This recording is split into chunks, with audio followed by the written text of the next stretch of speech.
બોડેલી તાલુકાના જબુગામ ખાતે તળાવમાંથી વધુ પડતી માટી ખોદતા પ્રજાપતિ સમાજ તથા ખેડૂતોનો ઉગ્ર વિરોધ. માટી ખોદકામ સદંતર બંધ થાય એવી ગામના સ્થાનિકો તથા પંચાયત સદસ્ય સહિતની માંગ ઉઠી છે. છોટાઉદેપુર જિલ્લામાં આવેલ બોડેલી તાલુકાના જબુગામ ખાતે સુજલામ સુફલામ યોજના અંતર્ગત તળાવમાંથી માટી ખોદવામાં આવી રહી છે. જ્યારે સમગ્ર મામલે પ્રાપ્ત માહિતી અનુસાર પ્રજાપતિ સમાજ એ માટી માટલા બનાવવા માટે ઉપયોગ કરતો હોય છે અને માટલા બનાવી તેઓ પોતાનું ગુજરાન ચલાવતા હોય છે. ત્યારે રાત દિવસ ચાલતા માટી ખોદકામથી વધુ પડતી માટી ખોદીને નેશનલ હાઇવે ઓથોરિટીના કોન્ટ્રાક્ટર દ્વારા લઈ જવામાં આવેલ હોવાનું સ્થાનિકો દ્વારા જણાવવામાં આવી રહ્યું છે, જેને લઈ સ્થાનિકોમાં ઉગ્ર વિરોધ જોવા મળી રહ્યો છે.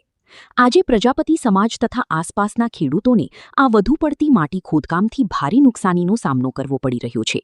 ખેડૂતોનું એવું કહેવું છે કે તળાવ વધુ પડતું ઊંડું થતાં ત્યાં પાણીનું સ્તર કૂવામાંથી નીચે જતું રહેશે, જેથી કરીને સિંચાઈની સમસ્યા ઊભી થવાની ભીતિ જોવા મળી રહી છે અને પ્રજાપતિ સમાજને તો માટી જ ન મળતા તેઓ પોતાનું ગુજરાન કઈ રીતે ચલાવશે એ મૂંઝવણમાં છે.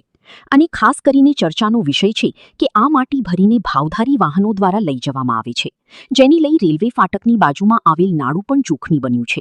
જો એ નાળું તૂટી જાય તો ખેડૂતો માટે સંકટરૂપ સાબિત થાય એમ છે, જેથી કરીને સ્થાનિકો દ્વારા માટી ખોદકામ કરતા કોન્ટ્રાક્ટરને અટકાવી દેવામાં આવ્યો હતો અને અનેક સવાલો પૂછવામાં આવ્યા હતા. આ માટી ખોદીને તળાવની બહાર પાડી કરવા માટે કાં તો પછી ગામના ખેડૂતોને ઉપયોગમાં લેવા માટે હોઈ શકે છે. ત્યારે નેશનલ હાઇવેના કોન્ટ્રાક્ટરને આ માટી કેમ આપવામાં આવે છે એવા અનેક સવાલો આજે સ્થાનિકો કરી રહ્યા છે. શું કોઈ ભ્રષ્ટાચારની સુવાસ આવી રહી છે?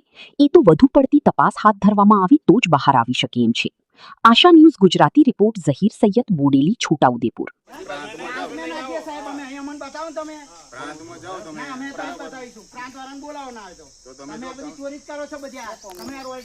મારી જિંદગી પૈસા ને છત્તીસગઢ થી લઈને આખા 12 જિલ્લામાં 12 રાજ્યોમાં કામ કર્યા એટલે દાદાગીરી વાત નહીં કરવાની. જો દાદાગીરી સેબની વાત ના કરતા ભાઈ, સમજી લો. નુકસાન પડશે.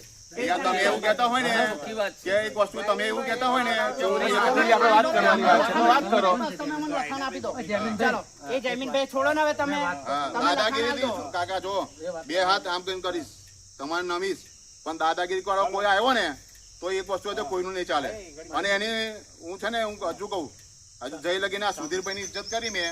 સુધીરભાઈ કીધું મને કેદાર આયા ને તો આ ખોદી નાખ્યું ને, હું માટી નહીં લે. ચાલો ને કામ કરો ને, આપણે છે ને કશું કરવું નહીં. પ્રાંત મેં જે કાલે ખાલી આપણે પરમિશન માંગ સાહેબ ને કહીએ કે તમે પરમિશન કેવી આપી છે, કોન્ટ્રાક્ટર ને આપી છે અને એ મફત નહીં લેતા. એ બી કોન્ટ્રાક્ટર છે ને સરકાર. મારી વાત સાંભળો, અરે વિડીયો બનાવો ને તમે, જે બનાવો લે છે તમારે પૈલે છે, અમારે નહીં, તમારે પૈલે છે એટલે તમને કેવી